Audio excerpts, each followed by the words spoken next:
Tim Cook unveiled a smaller iPhone. They called it the SE. They ramped up the iPad Pro by shrinking it. We're off to Chicago with Path Trading Partners Bob Iaccino. Bob, good to have you with us again. Good to be here, Michael. I had heard from so many on the street that they were hoping this new smaller iPhone would be geared towards the emerging markets, but at $100 more expensive than the average monthly salary of someone who lives in India, something tells me it's not going to be a hit there. Yeah, I think that's kind of a swing and a miss, and I'm not sure if it's a swing and a miss by Apple or by people who are anticipating what they were making this particular phone for.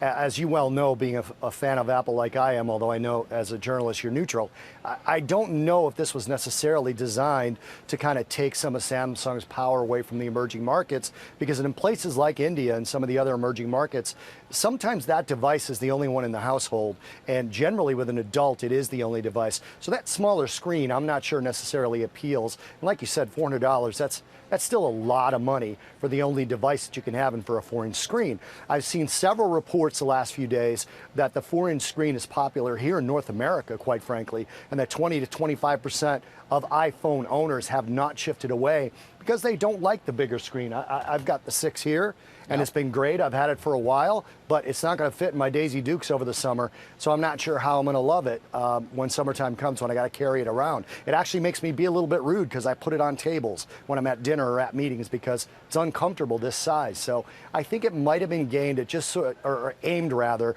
at just sort of getting some sort of P&L traction out of that 20-25% that it hasn't upgraded. Sorry, I can't get the image of you and your Daisy Dukes. I'm sorry. I know. And your Daisy Dukes. Okay, setting that aside, and please let's talk about the fact that if in fact this is 4-inch devices geared towards people who are not so keen on getting the 6, aren't you worried then that this is a device that's going to cannibalize the higher margin products? Well, is it going to cannibalize something that they weren't upgrading to? That's what I don't know.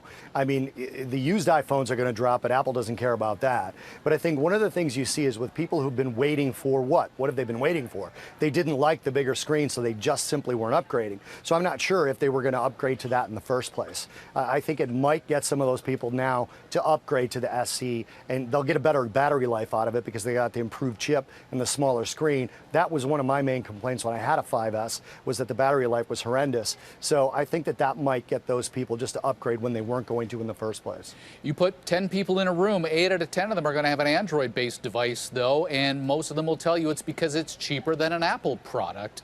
At what point does Apple go down market sufficiently to start capitalizing on those who aren't willing to pay the Apple premium?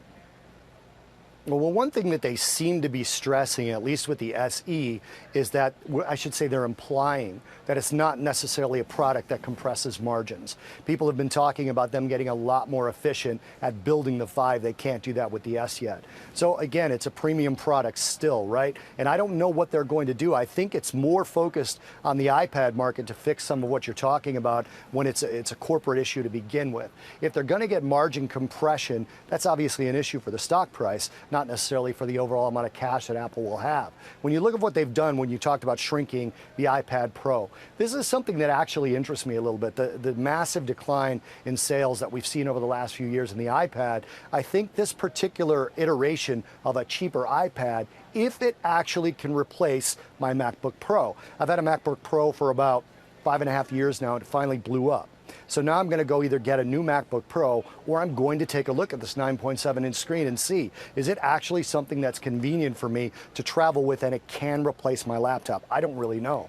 But if it is, I'll consider the 256 gig model over getting a new laptop. More cannibalization? I don't know. But if this is actually where the computer is headed, as the Surface seems to be showing that it is, the Surface has gotten great reviews lately, they need to get some traction in that area. Well, to that point, though, if you're thinking about replacing an aging laptop, weren't you supposed to be going with the 13-inch iPad Pro that Apple released last year?